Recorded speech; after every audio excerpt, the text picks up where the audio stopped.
saya dan beberapa dan sahabat semua yang mendengar, mengikuti, Anda adalah pahlawan membangun kesadaran berbangsa. Kita tahu 20 tahun terakhir kita lemah sekali berbangsa dan bernegara. Lemah, bukan salah. Tapi ke depan kita harus menjadi bangsa yang besar. Kita harus menjadi bangsa yang baru. Kita nggak boleh bergantung kepada bangsa lain selain bangsa kita sendiri. Jadi cintai bangsa kita sendiri, walaupun dia membenci kita, menghujat kita, membuka aib kita. Dipaksa itu juga aibnya dibuka gitu ya. Dan suatu hari mereka akan mengerti. Jadi karena saya atau kalian tidak membalas, saya ucapkan terima kasih. Saya tahu ada gerakan yang anti kita ini menjadi sukses. Anti ya. Jadi banyak sekali orang saat ini ingin Indonesia tidak berdaulat. Sahabat semua, saya tahu mereka takut UNCLOS. Bayangin ya, waktu kita menyatakan bahwa nanti kita akan bayar asuransi atau bayar pajak atau apapun namanya kepada kapal-kapal niaga atau kapal perang yang melewati perairan internasional yang ada di tengah-tengah Indonesia, yang dulu dikatakan perairan internasional, padahal kalau pakai zona eksekutif ZEE, zona eksekutif, saya lupa lah gitulah, itu terlalu provokasi nanti saya. Lalu ada UNCLOS. Saya bilang, Bapak Ibu, sahabat semua yang menyatakan ada UNCLOS yang lewat di Indonesia melalui peraturan internasional, maka saya katakan, sewaktu kita mengatakan printing money, kita itu melawan IMF. Kita dari pertama sudah mengatakan bahwa capek kerja sama IMF itu. Yuk kita berani berdaulat dengan printing money. Caranya saya ajari. Sabar ya, saya ajari. Pasti banyak kok tim-tim yang bisa mengajari tentang modern monetary theory. Dan ini semua tentang printing money. Jadi IMF aja kita lawan. Kenapa UNCLOS nggak kita lawan? Kita harus lawan bahwa kita mau berdaulat. Jadi bagi hasil, Jo, gitu ya pintinya ya. Kamu lewat kan kamu dapat untung. Bagi hasil. Tainya kamu buang di Indonesia, minyaknya kamu buang di Indonesia, kotor itu laut Indonesia. Nelayan kami jadi kehilangan laut, potensi lautnya gara-gara lu lewatin semua dengan ribuan tonase kotoran yang dibuang. Bayar asuransinya. Mosok dibilang kita nggak tahu UNCLOS? Saya tahu UNCLOS. Saya baca UNCLOS. 18 tahun di dunia bidang yang sama tersebut, tahu hal-hal seperti itu. Tapi demi bahasa populis, jadi kita tidak usah membuat kata-kata yang menjadi detail, menjadi terlalu sains. Anak-anak milenial, ya saya tahu Anda seumur saya lah yang orang-orang komplain itu. Anak-anak milenial nggak baca buku. Lebih baik kita ajarkan yang ringan-ringan aja gitu ya.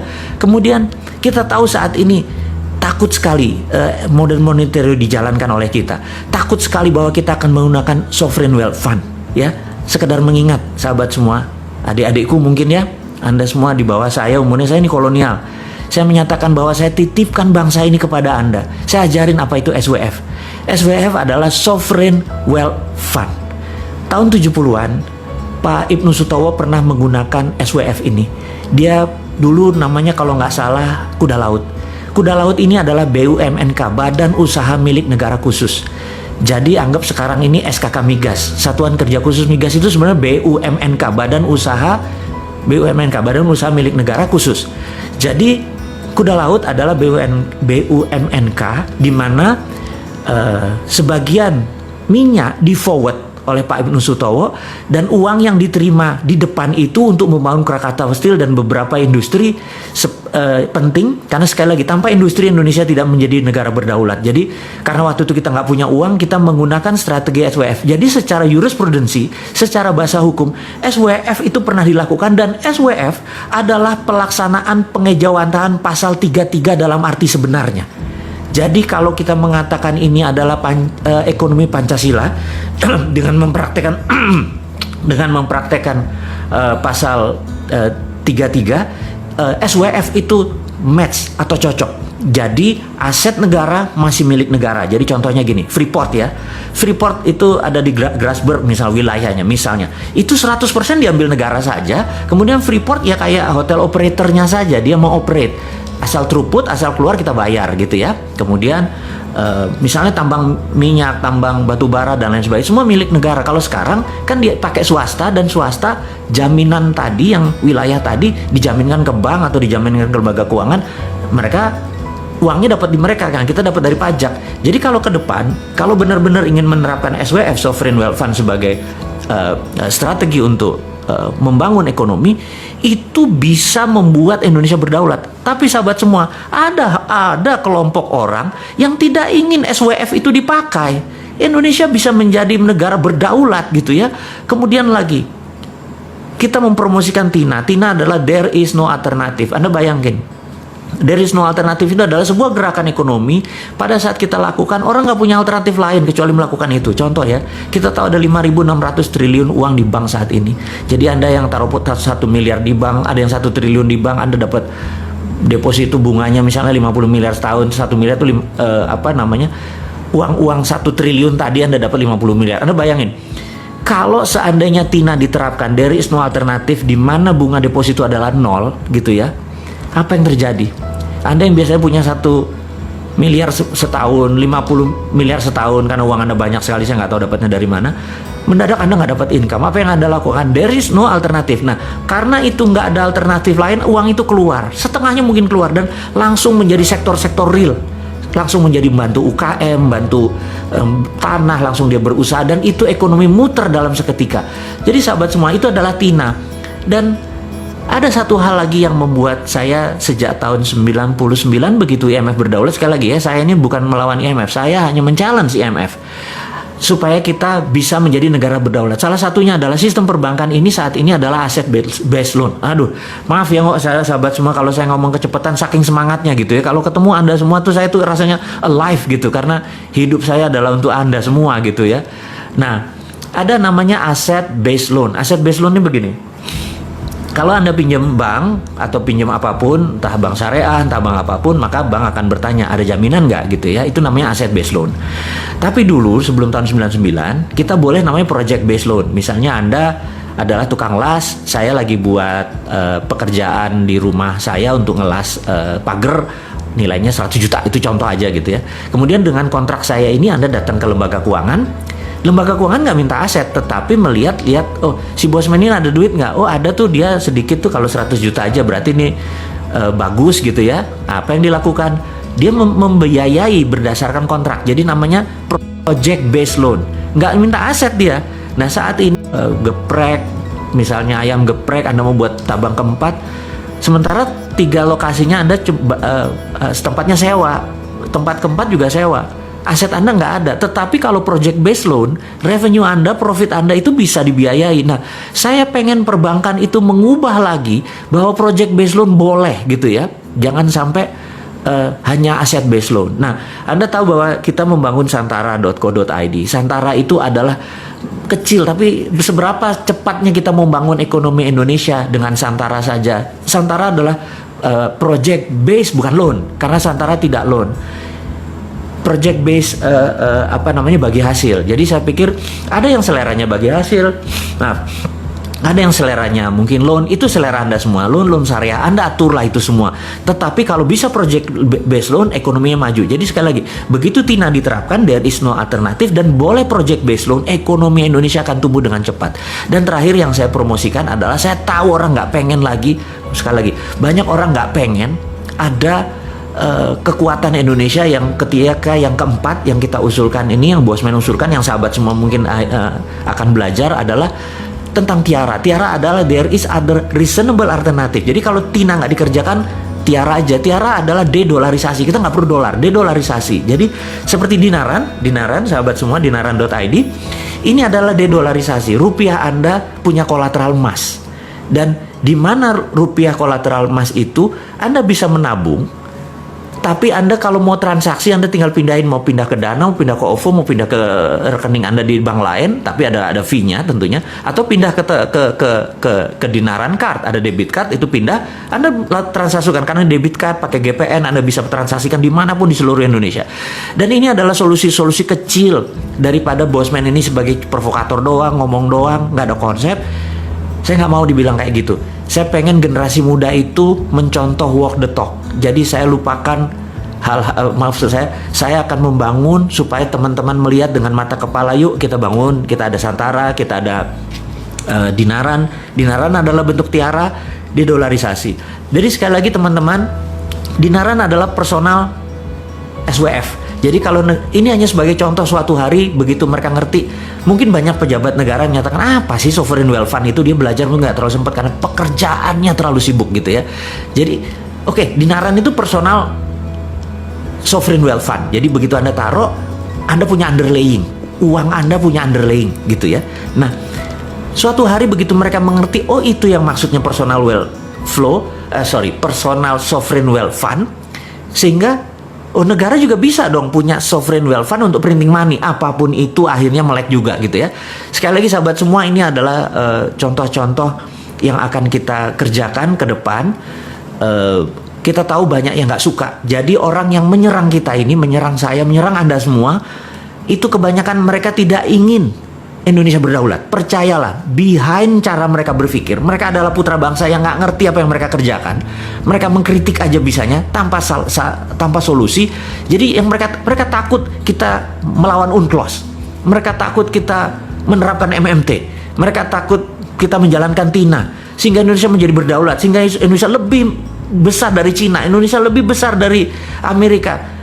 Mana mau, di belakang mereka itu adalah provokator-provokator yang pro negara tadi, yang mereka sendiri tidak tahu menjadi pion-pion dari prinsip-prinsip bernegara asing tadi. Jadi ke depan apa yang dilakukan? Kita harus menyatakan bahwa kita harus punya sistem baru. Sistem baru. Kenapa? Karena old system doesn't work. Gitu ya. Ini yang harus diingatkan. Old system doesn't work. Nah, kita akan mulai dengan old system doesn't work. Suatu hari, ini dongeng ya, ngapunten ya, kita dongeng sedikit. Suatu hari tahun 2017 awal, saya bertemu sama sahabat saya. Beliau adalah salah satu Quantimpres, Dewan Penasihat Presiden waktu itu.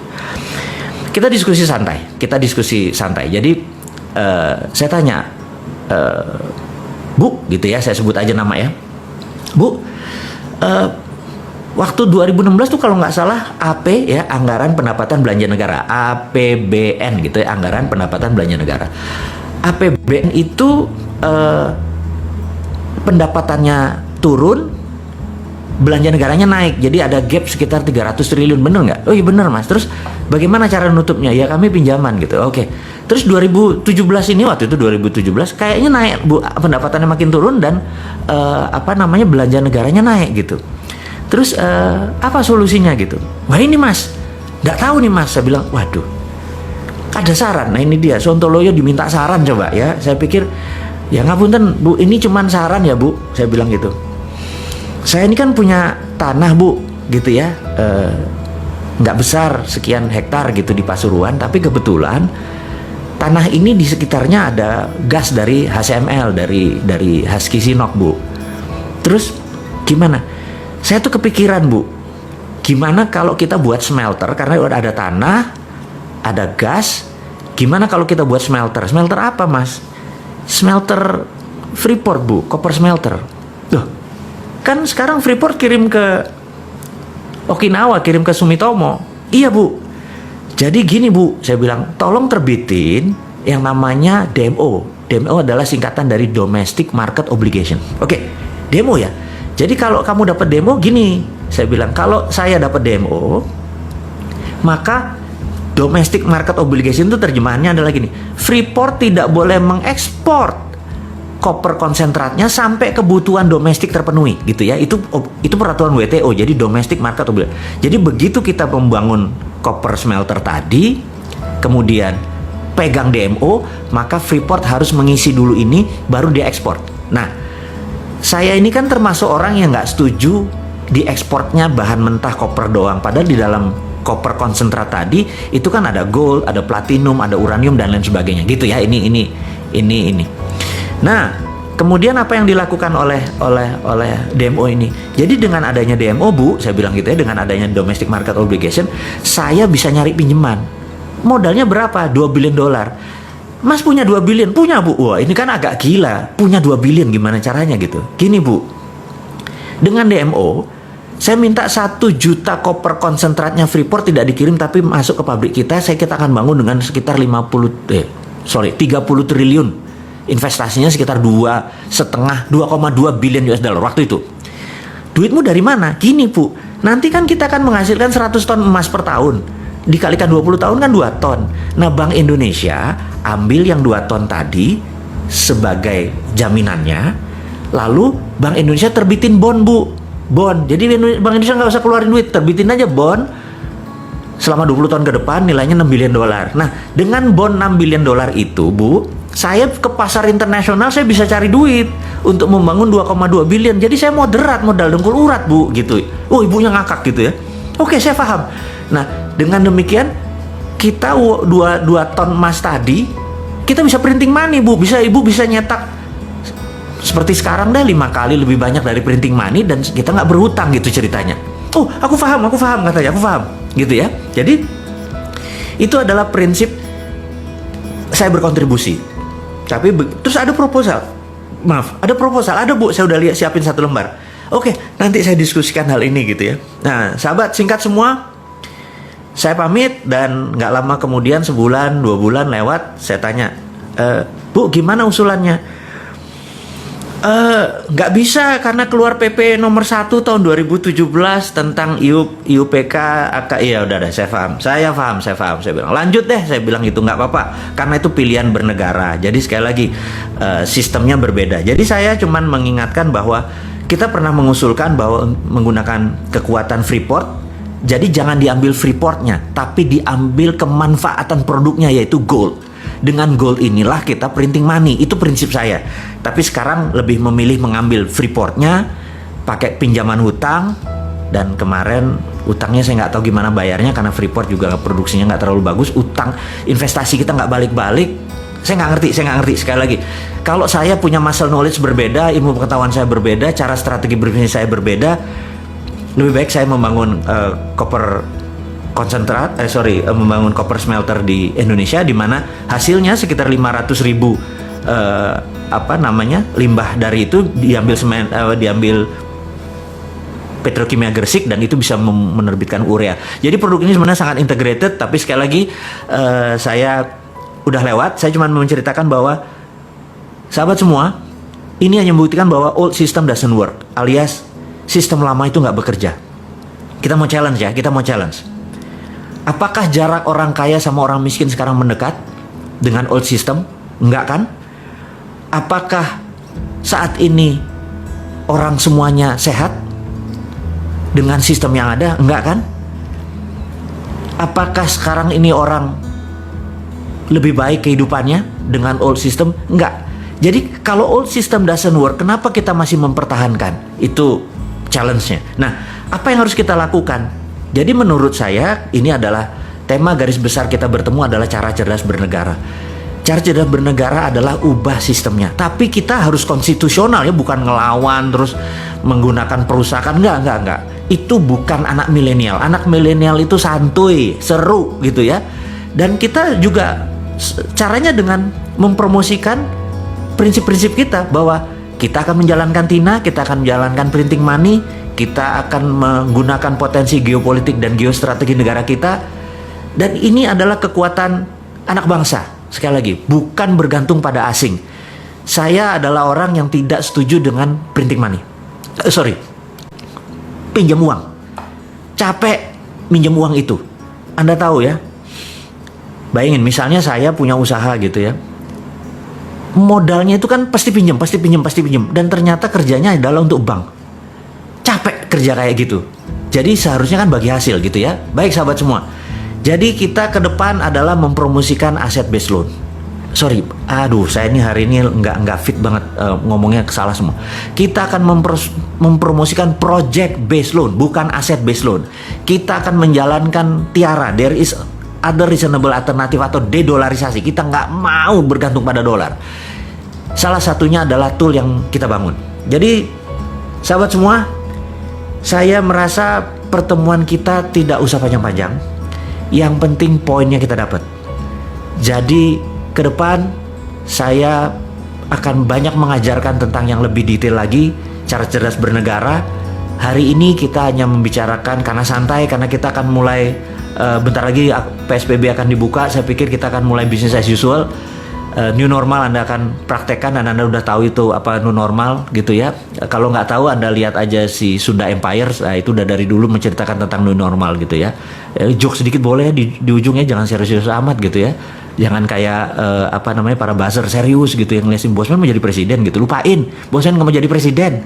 Tapi followernya Bosman atau orang yang mendengarkan Bosman pasti bisa jadi presiden gitu ya. Sahabat semua, saya ucapkan di akhir kata ini adalah mohon maaf lahir batin sekali lagi. Waktu kita hanya sebentar saja, 30 menitan cukup. Mudah-mudahan kita bisa mendapatkan saripati pelajaran hari ini, di mana hari ini saya ulangin lagi, kita harus berani melakukan regulasi baru tentang orang yang lewat selat dan perairan di Indonesia. Harus kita ambil pajak atau ambil asuransi. Kedua, kita akan menjalankan printing money dan lain sebagainya. Sahabat, saya nggak lama-lama, saya sekali lagi hanya akan fokus di pelajaran hari ini adalah old system doesn't work. Saya akan men-challenge Anda semua untuk sistem-sistem baru tersebut. Saya akan memberikan alamat email saya untuk Anda mengirimkan project-project Anda yang akan saya endorse, yang akan saya dalam tanda petik masuk ke dalamnya. Saya sangat minat membangun Anda semua, bisnis bersama Anda semua, dan usahakan bisnis itu mempunyai new model yang baru. Saya akan pasang alamat email saya di wall di IG. Akhirul kalam, terima kasih buat Anda semua, sukses buat Anda semua, sehat buat Anda semua, semangat buat Anda semua, cintai NKRI ini, jangan pernah lelah mencintai negara kita ini, jangan pernah lelah dan jangan menuduh apapun kepada siapapun. Sukses buat Anda semua. Assalamualaikum warahmatullahi wabarakatuh.